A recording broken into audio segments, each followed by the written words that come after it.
Sir, हम सोनपुर मेला जा रहे हैं। सारे कागज हमारे पास हैं, लेकिन इस सुनसान हाईवे पे आपने हमें क्यों रोका है? हम ज्यादा सवाल मत पूछो। रात है, रोड सुनसान है और यहाँ हम पांचों जो कहें वही कानून है। कागज निकालो, ज्यादा बहस मत करो। 5 वर्दियां मिलकर भी कानून नहीं बन जाती। वर्दी का मतलब है सुरक्षा, डर पैदा करना नहीं। इतनी अकड़ क्यों है? 5 पुलिस सामने हो तो आवाज नीचे रखनी चाहिए। मुझे छूना बंद करो। मेरा नाम आकांक्षा सिंह है और मैं इस जिले की जिलाधिकारी डीएम हूँ। आज इस सुनसान हाईवे पर 5 वर्दियों ने संविधान को चुनौती दी है और इसका जवाब कानून देगा। अभी रात के तकरीबन 11 बज रहे थे।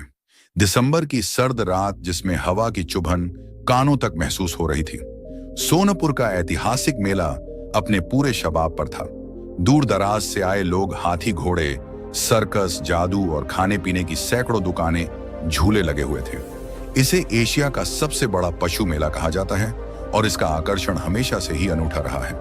पटना की नवयुवा जिलाधिकारी डीएम आकांक्षा सिंह ने इस साल मेले को एक अलग नजरिए से देखने का फैसला किया था। सरकारी सुरक्षा घेरे, लाल बत्ती वाली गाड़ी और चापलूसी भरे प्रोटोकॉल से दूर वो एक आम नागरिक की तरह मेले का अनुभव करना चाहती थी। उनके साथ थी उनकी मां श्रीमती निर्मला देवी, जो अक्सर अपनी बेटी को उसकी व्यस्त जिंदगी से थोड़ा सुकून देने की कोशिश करती थी। आकांक्षा ने हमेशा की तरह एक साधारण सी व्हाइट टी शर्ट और ब्लैक लहंगा पहनी हुई, जिस पर किसी बड़े अधिकारी का रौब या चमक नहीं थी। उनकी मां ने भी हरा रंग की बॉर्डर वाली सादे साड़ी और मैचिंग ब्लाउज पहनी हुई थी। आकांक्षा ने अपनी भरोसेमंद पुरानी स्कूटी स्टार्ट की और अपनी मां के साथ निकल गई। आकांक्षा ने मां से बात झाड़ते हुए स्कूटी चला रही थी। आकांक्षा ने स्कूटी को सोनपुर की तरफ मोड़ते हुए पूछा, मां आपको ठंड लग रही है? फिर मां बोली, नहीं रे, बस थोड़ी सी हवा लग रही है, लेकिन तुझे पता है इस तरह खुले में घूमने का मजा ही कुछ और है। रात के कारण सड़क पर वाहनों की आवाजाही कम थी, लेकिन मेले की तरफ जा रहे लोगों की चहलकदमी शुरू हो चुकी थी। लगभग 1 किलोमीटर आगे सड़क के किनारे एक पुलिस चेक पोस्ट था, जहां कुछ पुलिसकर्मी रात की ड्यूटी पर तैनात थे। ड्यूटी का मतलब होता है सुरक्षा और व्यवस्था, लेकिन इन पुलिसकर्मियों के लिए इसका मतलब था अपनी शक्ति का दुरुपयोग। 4-5 पुलिस वाले, जिनमें एक assistant sub inspector ASI rank का अधिकारी था, बिना बात के राहगीरों को रोक रहे थे।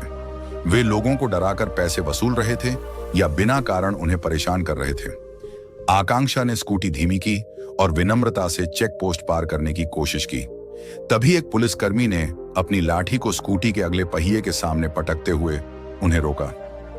कहां जा रही हो रात के समय? रुको, कागजात दिखाओ, पुलिसकर्मी ने थोड़ा ऊंची और नशे में धुत जैसी आवाज में कहा। तभी आकांक्षा ने शांत स्वर में जवाब दिया, जी सर, हम सोनपुर मेला जा रहे हैं। सारे कागजात साथ हैं, लेकिन क्या मैं जान सकती हूं कि आपने हमें क्यों रोका है? हम हेलमेट पहने हैं और गति सीमा के अंदर हैं। यह विनम्रता उस पुलिसकर्मी को गवारा न हुई। वह एएसआई की तरफ देखकर हंसा, जिसका नाम ब्रजेश था।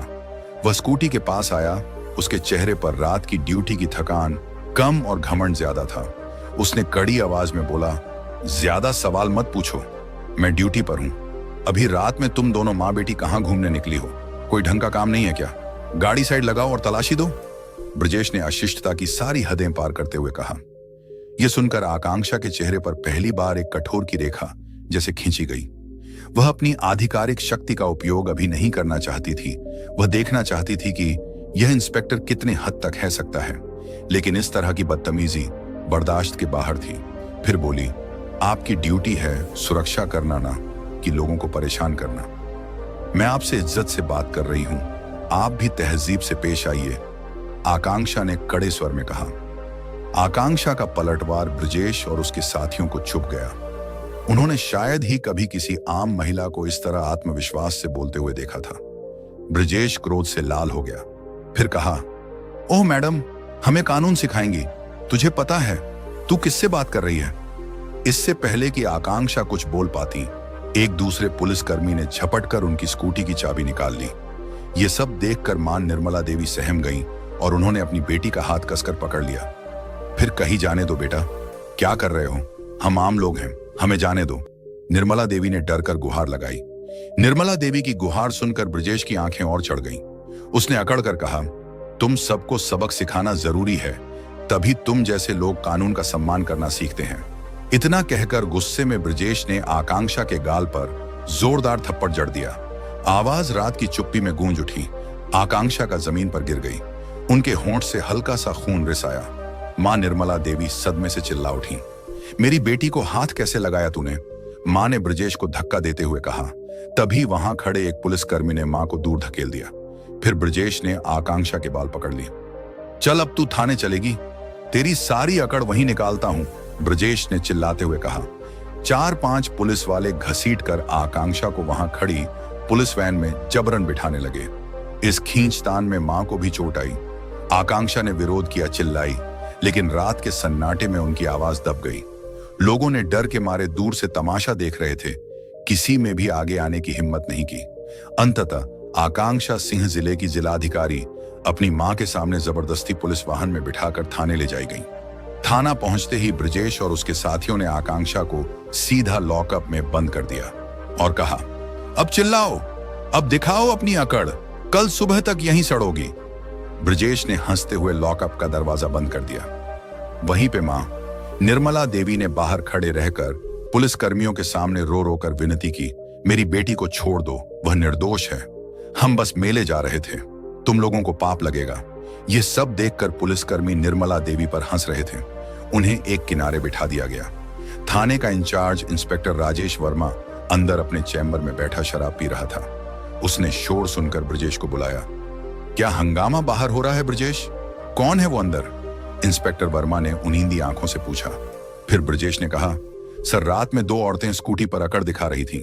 मैंने थप्पड़ मारा और थाने ले आया। लॉकअप में बंद है, कह रही थी कि हमें सबक सिखाओगे, बहुत तेजी दिखा रही थी। ब्रजेश ने झूठी कहानी बनाई। वही इंस्पेक्टर वर्मा को अपनी शक्ति का रौब दिखाने का एक और मौका मिला था। वाह ब्रजेश, क्या बात है, रात की ड्यूटी में मजा आ गया तुम्हें। जाओ उस औरत को बाहर निकालो, मैं खुद सबक सिखाता हूं, इंस्पेक्टर वर्मा ने ब्रजेश को आंख मारते हुए कहा। ब्रजेश और 2 पुलिसकर्मी लॉकअप का दरवाजा खोलने गए। आकांक्षा अपने गुस्से को नियंत्रित कर रही थी। थप्पड़ की चोट से ज्यादा उनकी आधिकारिक गरिमा को जो ठेस पहुंची थी, उसका दर्द असहनीय था। जैसे ही लॉकअप का दरवाजा खुला, ब्रजेश ने आकांक्षा का हाथ पकड़कर बाहर खींचने की कोशिश की। चलो बड़े साहब बुला रहे हैं तुम्हें सबक सिखाने के लिए। तभी आकांक्षा ने गहन चुप्पी को तोड़ते हुए एक ऐसी आवाज में बात की जिसमें सिर्फ अधिकार, आदेश और ठंडा लोहा था। उनकी आवाज सुनकर ब्रजेश का हाथ वहीं रुक गया। आकांक्षा ने गुस्से में कही, छोड़ो, मुझे 1 सेकंड के लिए भी मेरा शरीर स्पर्श मत करना। फिर उसने अपनी आधिकारिक आईडी निकाली दिखा दिया। मेरा नाम आकांक्षा सिंह है, मैं इस जिले की जिलाधिकारी डीएम हूं। पूरे थाने में पिन ड्रॉप साइलेंस छा गया। ब्रजेश और उसके साथियों के चेहरे पर मायूसी छा गया। वे वहीं जम गए। फिर आकांक्षा ने अपने भीगे हुए मोबाइल को उठाया और तुरंत अपने निजी सचिव एसपी को कॉल किया। राकेश, मैं तुरंत वायरलेस पर आदेश दे रही हूं, इस थाने के सभी पुलिसकर्मियों 100 को इंस्पेक्टर से लेकर सिपाही तक तत्काल प्रभाव से निलंबित किया जाए। मैं अभी थाने में हूं। अगले 5 मिनट में एएसपी पुलिस अधीक्षक को मेरी लोकेशन भेजो और उन्हें 1-1 मिनट की अपडेट दो। फोन कट गया। अब आकांक्षा की नजर इंस्पेक्टर वर्मा पर पड़ी, जो अपने चैम्बर के दरवाजे पर खड़ा यह सब देख रहा था। उसके हाथ से शराब का गिलास छूटकर जमीन पर गिर गया और कांच बिखर गया। फिर इंस्पेक्टर और पुलिस वाले के साथ जो हुआ वह जिंदगी में सोचा भी नहीं था। डीएम मैडम सादे कपड़ों में थप्पड़ के निशान और बिखरे बालों के साथ लॉकअप से बाहर निकली। उनका रौब और उनका गुस्सा इतना शक्तिशाली था कि ब्रजेश और उसके साथी डर के मारे वहीं जमीन पर घुटनों के बल बैठ गए। उठो, आकांक्षा ने आदेश दिया। फिर सब उठ खड़े हुए, सिर झुकाए हुए, कांपते हुए। तुम लोगों ने वर्दी की गरिमा को तार तार किया है। एक महिला को, एक मां को और एक प्रशासनिक अधिकारी को रात के अंधेरे में परेशान किया, मुझ पर हाथ उठाया, मेरी मां पर जुल्म किया। फिर वह इंस्पेक्टर वर्मा की तरफ बढ़ी। इंस्पेक्टर राजेश वर्मा, क्या यह तुम्हारी व्यवस्था है? क्या इसी पुलिस बल के दम पर तुम जिले में कानून व्यवस्था बनाए रखोगे? तुमने अपनी ड्यूटी को पीने और अपनी शक्ति के दुरुपयोग का हथियार बना लिया। आकांक्षा ने अपनी उंगलियों से उस जगह को छुआ जहां ब्रजेश ने उन्हें थप्पड़ मारा था। आज तुमने सिर्फ मुझे थप्पड़ नहीं मारा, तुमने संविधान के भरोसे को थप्पड़ मारा है। तुमने न्याय की भावना को थप्पड़ मारा है। अभी 5 मिनट भी पूरे नहीं हुए थे, सायरन की आवाज थाने में गूंज। सबसे पहले सब डिविजनल मजिस्ट्रेट एसडीएम की गाड़ी तेजी से अंदर आई। एसडीएम ने दौड़कर डीएम मैडम को सैल्यूट किया, लेकिन आकांक्षा ने हाथ के इशारे से उन्हें रोक दिया। फिर पुलिस अधीक्षक एसपी की गाड़ी आई। एसपी एक आईपीएस अधिकारी अपने सुरक्षा दल के साथ तेजी से अंदर आए। जैसे ही उन्होंने डीएम मैडम को सादे कपड़े में आंख में चोट के साथ देखा, उनके माथे पर पसीना आ गया। उन्होंने तुरंत आकांक्षा के पास जाकर सैल्यूट किया। मैडम, ये क्या हो गया? एसपी ने कांपते हुए पूछा। आकांक्षा ने बिना किसी भावना के जवाब दिया, एसपी साहब, मेरे मौखिक आदेश से इस थाने के इंस्पेक्टर राजेश वर्मा, एएसआई ब्रजेश और उनकी टीम के सभी सदस्य तत्काल प्रभाव से सेवा से बर्खास्त किए जाते हैं। इन सब पर सरकारी कर्मचारी के अपहरण, महिला पर हमले, दुर्व्यवहार और भ्रष्टाचार का आपराधिक मुकदमा दर्ज करें। कोई दया नहीं, कोई छूट नहीं। इनका नाम तुरंत काली सूची में डाला जाए। एफआईआर मैं खुद दर्ज करूंगी। एसपी ने एक शब्द भी नहीं कहा। उन्हें पता था कि जिलाधिकारी का यह गुस्सा सिर्फ व्यक्तिगत नहीं था, यह न्यायपालिका की शक्ति का गुस्सा था। फिर आकांक्षा ने अपनी मां को गले लगाया। निर्मला देवी ने अपनी बेटी के चेहरे पर गर्व और राहत के आंसू पोंछे। आकांक्षा ने अंतिम आदेश दिया, एसपी साहब, यह घटना एक उदाहरण बननी चाहिए।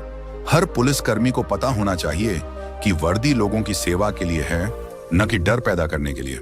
ब्रजेश, इंस्पेक्टर वर्मा और बाकी पुलिसकर्मियों को एसपी की टीम ने बिना किसी प्रतिरोध के हथकड़ी लगा दी। उनका घमंड और उनकी ताकत पलक झपकते ही राख हो गई। फिर आकांक्षा ने अपनी मां को अपनी स्कूटी पे बैठाया। रात के उस सन्नाटे में जहां थोड़ी देर पहले अत्याचार हुआ था, अब न्याय की गूंज थी। वह अपनी घर आ गई। अगले दिन यह खबर पूरे देश में फैल गई। इस वक्त की बड़ी खबर, देश भर में एक साहसी युवती की हिम्मत और गरिमा की जोरदार चर्चा हो रही है। कठिन हालातों में भी है यह युवती पूरे आत्मविश्वास के साथ खड़ी रही। इस पूरे मामले ने समाज को सोचने पर मजबूर कर दिया है। आज ये युवती उन तमाम कपड़ों में सादी स्कूटी पर जो सफर तय किया था, वह न सिर्फ सोनपुर मेले का सफर था, बल्कि सत्ता से न्याय के सिंहासन तक का सफर था, जहां से उन्होंने अपने थप्पड़ का जवाब एक ऐसी न्यायिक कार्रवाई से दिया जिसे पुलिस अधिकारी अपनी पूरी जिंदगी नहीं भूल पाएंगे। तो दोस्तों, यह कहानी लोगों को यह महसूस कराती है कि शक्ति और ओहदा किसी बाहरी दिखावे का मोहताज नहीं होता, और सही मायने में न्याय करने वाला सत्ता के शिखर पर बैठा व्यक्ति भी आम लोगों के दुहक को समझता है। दोस्तों, यह कहानी केवल मनोरंजन और शिक्षा के उद्देश्य से बनाई गई है। इसमें दिखाए गए सभी पात्र, घटनाएं और संवाद काल्पनिक हैं। किसी भी वास्तविक व्यक्ति, संस्था या घटना से इनका कोई संबंध नहीं है। कृपया इसे केवल कहानी के रूप में देखें और इसका आनंद लें। हम किसी की भावनाओं को ठेस पहुंचाना नहीं चाहते। दोस्तों, कहानी अच्छी लगी है तो वीडियो को लाइक कीजिए और चैनल को सब्सक्राइब कर लीजिए। धन्यवाद।